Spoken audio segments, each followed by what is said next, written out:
बोलिए सद्गुरुदेव की जय।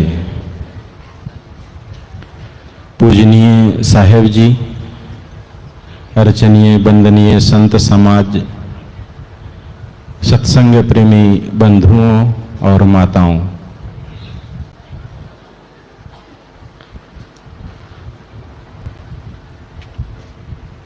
बहुत कुछ हम सुन चुके हैं। जरूरत है उसे जीवन में उतारने की। सत्संग बहुत दिन से हम कर रहे हैं। कई लोगों से पूछो तो कहते हैं हमारे दादाजी भी कबीरपंथी थे, उसी का अहंकार है। लेकिन अभी भी हमारे जीवन का दुख कम नहीं हुआ, तो ऐसे सत्संग से फिर क्या मतलब। हमारी समस्याएं और बढ़ती गईं, उलझनें और बढ़ती गईं, अपने आप को और बांधते गए। क्या सत्संग यही शिक्षा देता है?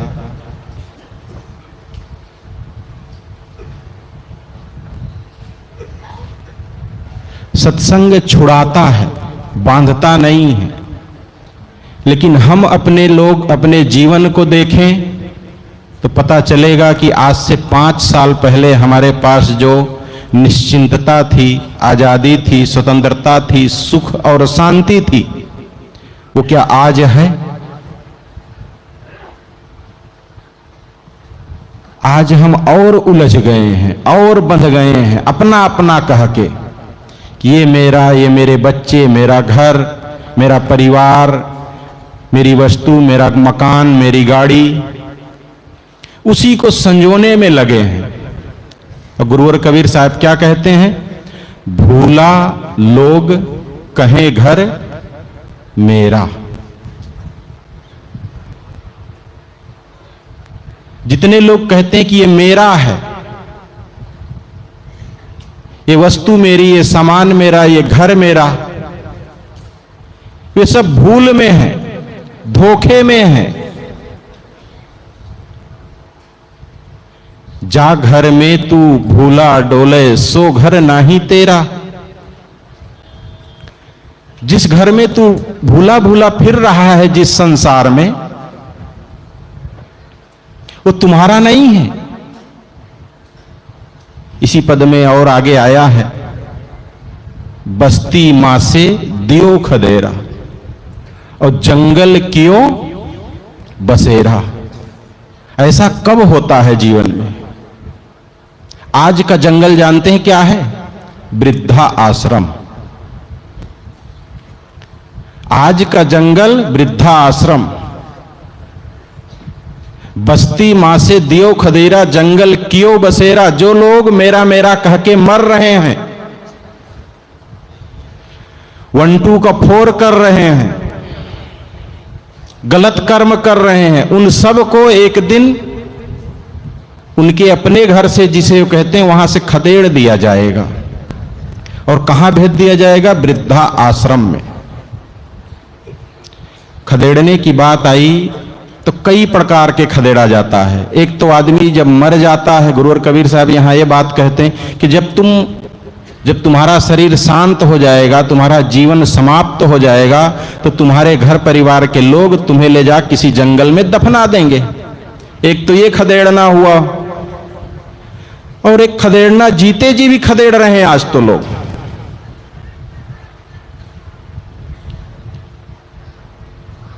बहू को पसंद नहीं है कि आप घर के द्वार पर बैठकर इधर उधर थूकें। उसके लिए वो कलेश करती है, लड़ाई करती है, झगड़ा करती है, और कहती है हम इनको इस भोजन नहीं दे पाएंगे, इस थाली में इनकी जूठी थाली हम नहीं मांझ पाएंगे। कितनी शौक से लोग बहू लाते हैं।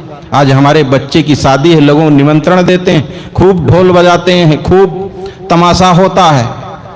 लेकिन यही वृद्धा आश्रम है बगल में, हम लोग जाते हैं कभी कभी घूमने। उनसे पूछते हैं कितना खर्चा किए थे अपने बेटे की शादी में? कहते 25 लाख, 30 लाख, 50 लाख। क्या मिला? कहते यही मिला महाराज।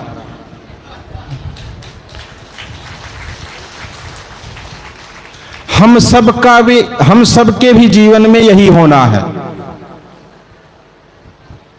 गांव में अक्सर देखा जाता है किसी को चर्म रोग हो जाता है। चर्म रोग हो जाता है तो लोग उनके यहां शादी नहीं करते हैं। शादी करने में उनके बच्चों को दिक्कत होती है।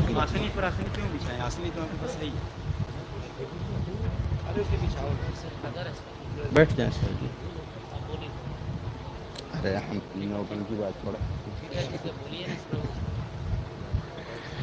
हाँ, मैं कह रहा था कि गांव में अक्सर मैं देखा हूं कि जिसको कुष्ठ रोग हो जाता है, चमड़े सफेद हो जाते हैं, उनको भी उनके बच्चे कहते हैं कि पिताजी दादी जी आप अब खेत में आपके लिए घर बना देते हैं, वहां रहिए।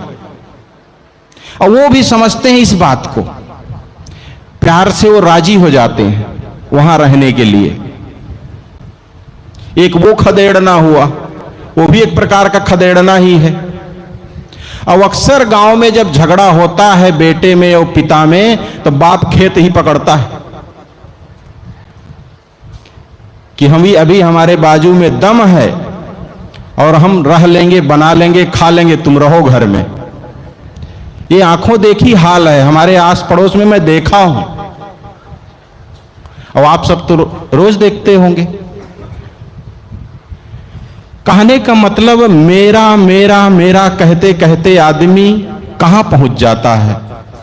जिसको मेरा मेरा कह रहा है वही आदमी जब उसे खदेड़ देगा एक दिन, जीते जी खदेड़ रहा है। कबीर साहब तो मरने के बाद की बात करते हैं, जमाना ऐसा आ गया कि जीते जी भगाना पड़ रहा है और हम सबको जाना पड़ेगा एक न एक दिन। अगर हम अपने बच्चों को आध्यात्मिक शिक्षा नहीं दिए तो, इसमें जितने लोग यहां बैठे हैं, इसमें से किसी के माता पिता वृद्धाश्रम में हैं? नहीं होंगे। शायद ढूंढे तो एक आध लोग मिल जाए, मुझे तो नहीं लगता किसी के होंगे। क्यों नहीं है? हमारी उतनी औकात और हैसियत नहीं है कि हम अपने बाप को निकाल सकें घर से। हमें वो शिक्षा नहीं मिली है। हम घर छोड़ देंगे, हम कहीं दूसरी जगह जाके रह लेंगे, मर जाएंगे, कट जाएंगे, कुछ भी मंजूर है, लेकिन पिताजी को घर से बाहर करके हम बदनामी नहीं लेंगे। ये शिक्षा हमको मिली है। लेकिन बंधुओं, हम ये शिक्षा क्या अपने बच्चों को दे पा रहे हैं? हमको तो मिली हमारे पूर्वजों से, हमारे गुरु से, हमारे माता पिता से, हमारे परिवार से, हमारे सगे संबंधियों से। हम उसको पालन तो कर रहे हैं, लेकिन हमारे बच्चे जिनको हम आज इंग्लिश मीडियम में डाले हैं, एक बहू कही अभी एक सप्ताह पहले की बात है कि हम गांव में नहीं रहेंगे। माता पिता थे बूढ़े बुजुर्ग, तो उनके लिए कही कि हम गांव में नहीं रहेंगे, भोजन नहीं दे पाएंगे उनको। क्यों? वहां अच्छा स्कूल नहीं है। शहर में अच्छा स्कूल है, इंग्लिश मीडियम स्कूल है, इसलिए वो अपनी व्यवस्था कर ले, हम बच्चों को लेकर के शहर में रहेंगे और उसे पढ़ाएंगे अच्छे से। मैं कहता हूं बहुत अच्छी सोच है, लेकिन अगर इन बच्चों को आध्यात्मिक शिक्षा ना मिली, जो शिक्षा आज हम सबके पास है, तो ये बच्चे क्या हमें वो सम्मान देंगे? वही का नतीजा है आज का वृद्धाश्रम, वही का नतीजा है ये आज का जंगल। वस्तुतः बंधुओं, जो गुरुवर कबीर कहते हैं कि बस्ती मां से दियो खदेरा, जंगल कियो बसेरा। यहां किसी से मन न लगाओ, तुम किसी से मोह न करो, किसी के साथ अन्याय मत करो। तुम्हें कहां जाना है? जंगल में बसेरा होना है। असली बसेरा कहां है? असली बस्ती कौन है? सदगुरु अभिलाष साहब जी कहानी कहते थे, अपने प्रवचनों में कहते हैं, अभी भी सुनने को मिलता है कि एक घुड़सवार एक बाबा से पूछा, बाबा बस्ती किधर है? बाबा ने हाथ कर दिया, इसी तरफ चले जाओ। घोड़ा में लगाम लगाया और दौड़ाया। आगे देखता है तो नदी है, अगल बगल देखा यहां तो मुर्दे जल रहे हैं। कहा बाबा भी बड़ा मजाक किया है, हमको शमशान भेज दिया, पूछा था बस्ती किधर है। घोड़ा घुमाया, वापस आया, कहे बाबा कुछ अकल वकल है कि नहीं तुमको? कहे क्या हुआ? कहे तुमसे पूछा था बस्ती किधर है, तुम शमशान भेज दिए। बस्ती और शमशान में फर्क नहीं है तुमको? बूढ़ा बैठा था, खड़ा हो गया, कहा बेटा बस्ती किसको कहते हैं? तो लड़के ने कहा कि जहां लोग रहें वो बस्ती है, और शमशान किसे कहते हैं? जहां लोग मरे। तो कहे अच्छा ये बताओ, जो शमशान में बसा क्या वो कभी वहां से हिला है? वहां से उठ के कभी इधर उधर घूमने गया है या गांव आया है? तुम्हारे परिवार में किसी का शरीर छूटा होगा, उसे शमशान में बसाए हो, तो क्या वहां से कहीं दूसरे जगह हो गया? कि नहीं महाराज, बसा तो नहीं हिला, वो तो वहीं है। अच्छा मरता कहां है ये बताओ? आदमी मरता है बेड पर, तब वहां जाता है। मरता है लोगों के बीच में, हॉस्पिटल में, रोड पर, अपने घर में। बस्ती में मरता है। जिसे तुम बस्ती कहते हो वो असली शमशान है। वहां से लोग मर मर के आके शमशान में बसते हैं, और जो शमशान में बस गया फिर वहां से वो हिलने वाला नहीं है बंधु। और हम सबको एक दिन बसना है। अपनी जगह देखाओ। जब मन में कभी बहुत ज्यादा मोह हो, काम हो, क्रोध हो, विकार हो, कोई भी दोष आ जाए तो एक बार शमशान चले जाना और देख लेना कौन सी जगह तुम्हारे लायक है। हमारे बगल में शमशान है। अक्सर महात्मा लोग सप्ताह में 15 दिन में घूमने जाते हैं, 1 किलोमीटर होगा, तो जाके सोचते हैं कि यहां पर अमुक साहब को दफनाया गया था, यहां अमुक साहब को दफनाया गया था, मैं कहां रहूंगा हो, कौन सी जगह ठीक रहेगी, हमको यहां पर कर देना हो, ये बढ़िया जगह है। अब यहां जब वापस आते हैं, कोई कुछ कह दिया, कोई कुछ कटु बोल दिया, कोई डांट दिया, अरे क्या परेशान होना, जगह तो उधर फिक्स है। हम सब भी अगर अपनी जगह फिक्स कर लें कि हमें जलना है कि गड़ना है, ये लिख लें, तो कोई हर्ष और शोक मन में नहीं होगा, कोई दुख नहीं होगा। तुम गाली दो चाहे फूल बरसाओ, हमारी जगह तो फिक्स है।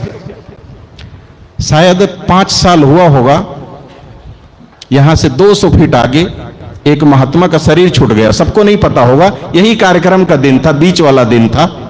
एक महात्मा आए थे बिहार से, रात के 10 बजे उनको हम लोग हॉस्पिटल लेके जाना चाहे, लेकिन तब तक शरीर छूट गया। तो घर में फोन किए, भाई क्या करें, बिहार के थे, तो मन में यही आया कि बगल में शमशान है, यहीं आ जाओ, यहीं दफना दिया जाएगा। इनको हम लोग ले चल के उधर ही रखते हैं, यहां भीड़ में फालतू हो हल्ला होगा। तो घर वाले ने क्या कहा जानते हैं कि महाराज वो अपनी समाधि बना के गए हैं। 4 साल पहले उनकी पत्नी मर गई थी और वो अपनी उसी के बगल में समाधि बना दिए हैं। हमारे धीरज साहब भी थे, उसी के साथ में हम भी थे। देवेंद्र साहब आए, कहे इनको यहीं दफना देते हैं, तो कहे वहां कौन बैठेगा फिर। मतलब सबसे बड़ा साधु तो वही लगा हमको कि अपनी जगह फिक्स करके आया है। अब उसको कोई हर्ष शोक होगा, कोई उसको पत्तल में खाना दे कि थाली में खाना दे, उसको आधा पेट मिले कि भर पेट मिले, कोई उसको गाली दे दे, कोई अपमान कर दे। वो पूरा पक्की सीमेंटेड बनाया था, बीच में बस जगह रखा था, वहीं शरीर को रख के पाटना था बस। फिर क्या करें, फिर रात में ही हम लोग गए स्वरूप रानी हॉस्पिटल, वहां से गाड़ी बुक की, एम्बुलेंस जो भी लगा 8-10 हजार, उसको भेजे पूरा वहां। बंधुओं, ये सब बातें क्यों सुना रहा हूं? बस इसलिए कि हम सब भी अपनी जगह चुन लें, सारी समस्या खत्म उसी दिन। आपको कोई दुख लगेगा नहीं, कोई घाटा लगेगा ही नहीं। जगह फिक्स है, जितना हो सके अच्छा करने का प्रयास करो बंधुओं। बस गुरुवर कबीर का ये पद कि भूला लोग कहें घर में, जो लोग भूला हैं, जो लोग भूल में हैं, वही लोग ये मानते हैं कि हम यहां आजीवन बैठेंगे खंभा गाड़ के, खूंटा गाड़ के। बस्ती मां से दियो खदेरा, जंगल क्यों बसेरा। बस्ती में से एक दिन तुम्हें लोग खदेड़ देंगे और जंगल में बसेरा करना पड़ेगा जीवन के लिए। इसलिए बंधुओं हम सब उसकी तैयारी करें। मेरा समय थोड़ा ज्यादा हो गया और अधिक कुछ ना कहते हुए मैं अपनी बात कहीं विराम देता हूं। बोलिए सद्गुरुदेव की जय।